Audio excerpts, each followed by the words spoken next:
a Pedro una autoridad específica. Yo te daré las llaves del reino de los cielos.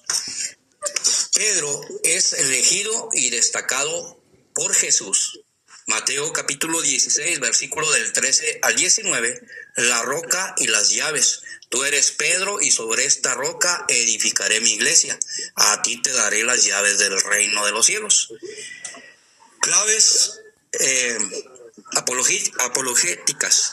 Jesús cambia el nombre de Simón a Pedro, Kefas, roca, y cambio de misión. En Génesis capítulo 17, versículo 5 y Génesis capítulo 32, versículo 28, ¿sí? La roca, Kefas significa roca o piedra, y Pedro significa roca o piedra. Jesús deja una sola iglesia, mi iglesia, no muchas. Las llaves simbolizan autoridad real. Isaías capítulo 22, versículo del 20 al 22. Atar y desatar, autoridad doctrinal y disciplinaria. En conclusión, Pedro es constituido fundamento visible de la iglesia. Pedro recibe una misión única de confirmar a los demás. Lucas capítulo 22, versículo 31 y 32. Simón, Simón, mira que Satanás ha pedido permiso para zarandearlos, pero yo he rogado por ti. Y tú, cuando hayas vuelto, confirma a tus hermanos. Jesús ora solo por Pedro. Pedro tiene la misión de confirmar en la fe a los demás apóstoles. Esto anticipa su función de guía y garante de la unidad. Pedro es el pastor universal. Juan capítulo 21, versículo del 15 al 17. Jesús le dice: apacienta mis ovejas, apacienta mis corderos, cuida mis ovejas. Jesús confía todas sus ovejas, no solo algunas. Pedro recibe el mismo encargo que Jesús como buen pastor. Juan capítulo 10, versículo 11. 3 veces, restauración total y misión solemne. Pedro es constituido pastor supremo bajo Cristo. Pedro ejerce el primado en los Hechos de los Apóstoles. En Hechos capítulo 1, versículo 15, Pedro preside la elección de Matías. Hechos capítulo 2, versículo 14, Pedro proclama el primer discurso y nace la iglesia. Hechos capítulo 3, versículos del 6 y 7, Pedro obra el primer milagro. En Hechos capítulo 10, versículo del 44 al 48, Pedro abre la iglesia a los gentiles con Cornelio. En Hechos capítulo 15, versículo 7 al 12, Pedro toma la palabra decisiva en el concilio de Jerusalén. Siempre Pedro habla, decide o actúa primero. Pedro es reconocido como cabeza por los demás apóstoles. Gálatas capítulo 1, versículo 18. Subí a Jerusalén para conocer a Cefas o Kefas. En Gálatas capítulo 2, versículo 9, reconocieron la gracia que me había sido dada Cefas, Santiago y Juan. Pablo menciona a Pedro en primer lugar, reconociendo su autoridad. Objeciones comunes. La roca es solo la fe, no Pedro. Respuesta bíblica. Jesús dice: tú eres Pedro, o sea, piedra o roca. Sobre esta roca se está dirigiendo a Pedro. En arameo, Kefas significa roca o piedra. No hay juego de palabras. La fe de Pedro no se separa de su persona. En la Biblia, Dios siempre usa personas concretas como instrumentos visibles. Continuidad histórica. El primado de Pedro al Papa. Mateo 16, 18. Las puertas del infierno no prevalecerán contra ella. La autoridad dada a Pedro no muere con él. Pedro muere en Roma. Ahí queda su sucesor. El Papa es el sucesor de Pedro. no otro Pedro nuevo. En el Catecismo numeral 882, el Papa, obispo de Roma, es el sucesor de Pedro y principio visible de unidad. En conclusión, Cristo funda una iglesia visible, puso una cabeza visible. Esa cabeza fue Pedro. El primado continúa en sus sucesores. Efesios capítulo 4, versículo 5, un solo Señor, una sola fe, un solo bautismo.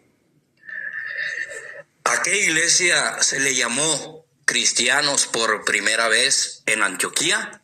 Segundo tema o tercer tema. Cita bíblica clave. Fue en Antioquía donde por primera vez a los discípulos se les llamó cristianos. Hechos de los Apóstoles, capítulo 11, versículo 26. ¿De qué iglesia habla la Biblia en Antioquía? La iglesia a la que se llamó cristianos por primera vez fue la única iglesia fundada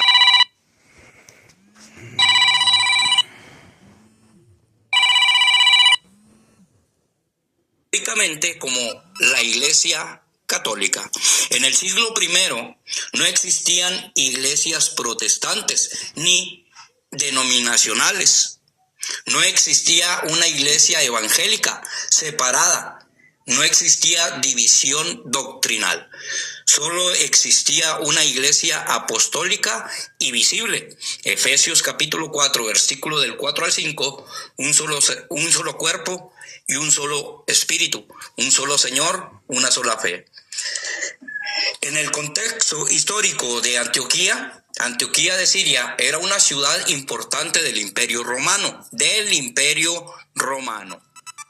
Ahí convivían judíos y gentiles. Lo que hizo que la iglesia creciera rápidamente fue el primer centro misionero fuera de Jerusalén.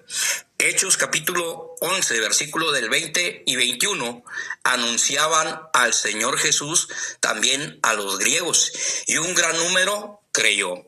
Autoridad apostólica en Antioquía.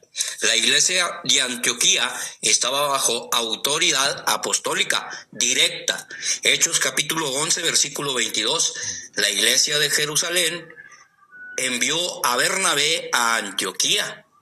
No era una comunidad independiente, dependía de la iglesia madre en Jerusalén. Hechos capítulo 11, versículo 25 y 26. Bernabé fue a Tarso para buscar a Saulo y durante un año instruyeron a muchos. Pablo y Bernabé, apóstoles legítimos, forman y gobiernan esta iglesia. ¿Por qué se les llamó cristianos? El nombre cristianos viene de Cristo. No fue un nombre inventado por ellos mismos, sino puesto desde fuera, probablemente por romanos o griegos. Identificaba a una comunidad organizada, visible y distinta. Hechos capítulo 26, versículo 28, por poco me persuades a hacerme cristiano. Primera de Pedro, capítulo 4, versículo 16, dice, si alguno padece como cristiano, no se avergüence. ¿Era ya la iglesia católica? Sí, en esencia. Apostólica, gobernada por apóstoles, universal, judíos y gentiles, doctrinalmente unida con sacramentos. Hechos capítulo 2, versículo 42. Perseveraban en la enseñanza de los apóstoles, en la comunión, en la fracción del pan y en las oraciones. Todo lo que hoy define a la Iglesia Católica ya estaba presente. El nombre católica significa universal. Aparecerá explícitamente más tarde, pero la realidad ya existía. San Ignacio de Antioquía, en el año 107 después de Cristo, obispo de la misma ciudad de Antioquía, escribe: donde está Jesucristo, ahí está la Iglesia Católica. En conclusión, el lugar, Antioquía de Siria. Textos bíblicos, Hechos 11:26. Iglesia, la iglesia fundada por los apóstoles. Nombre recibido, cristianos. Continuidad histórica, Iglesia Católica. Por tanto, los primeros llamados cristianos pertenecían a la Iglesia Apostólica, no a una denominación posterior. ¿Quién representa el cristianismo en el mundo? En las reuniones más importantes del mundo, ante todas las religiones, no existe una sola persona que representa a todo el cristianismo, porque el cristianismo está dividido en varias confesiones. Sin embargo, la figura con mayor reconocimiento internacional es el Papa. El Papa de la Iglesia Católica, obispo de Roma, es quien representa oficialmente a la Iglesia Católica, la confesión cristiana más numerosa del mundo. Es reconocido como líder moral y espiritual a nivel global. Participa en encuentros interreligiosos, cumbres por la paz, reuniones de la ONU. Ejemplo histórico, San Juan Pablo II en Asís, en 1986, reunió a líderes de todas las religiones para orar por la paz. Mateo capítulo 16, versículo 18 y 19, base del primado del Papa. Cristianismo no católico. Otras ramas cristianas tienen sus propios representantes. Iglesia Ortodoxa, el patriarca ecuménico de Constantinopla, considerado primer entre iguales entre los ortodoxos. Representa la ortodoxia en diálogos interreligiosos. Iglesias protestantes y evangélicas no tienen un líder único. A veces participan a través del Consejo Mundial de Iglesias. Agrupa muchas iglesias protestantes y ortodoxas no católicas. ¿Quién habla por el cristianismo ante el mundo? En la práctica, el Papa es la voz cristiana más escuchada y reconocida mundialmente. Incluso líderes no cristianos lo consideran referente ético y espiritual global. Pero técnicamente, cada confesión cristiana tiene su propio representante. No hay una autoridad común aceptada por todos, excepto el Papa para los católicos. En resumen claro, católicos, el Papa; ortodoxos, patriarca de Constantinopla; protestantes, representantes diversos del Consejo Mundial de Iglesias. Figura cristiana más influyente a nivel mundial, el Papa. Hasta ahí queda este tema. Muchas gracias, hermano. Pues eso es tal cual, o sea, en lo que el hermano ha compartido, el primado de Pedro. Acá abajo había un comentario que pues a veces uno no me quiero aguantar a veces la risa porque no quiero ser irrespetuoso, pero a veces le sacan a uno como si le hicieran uno cosquillas, porque a veces los comentarios, lo que dicen es algo como yo no sé en qué lugar, en qué momento se les ocurrió, pues de dónde sacan esas cosas pues incoherentes que no tienen sentido, ¿verdad?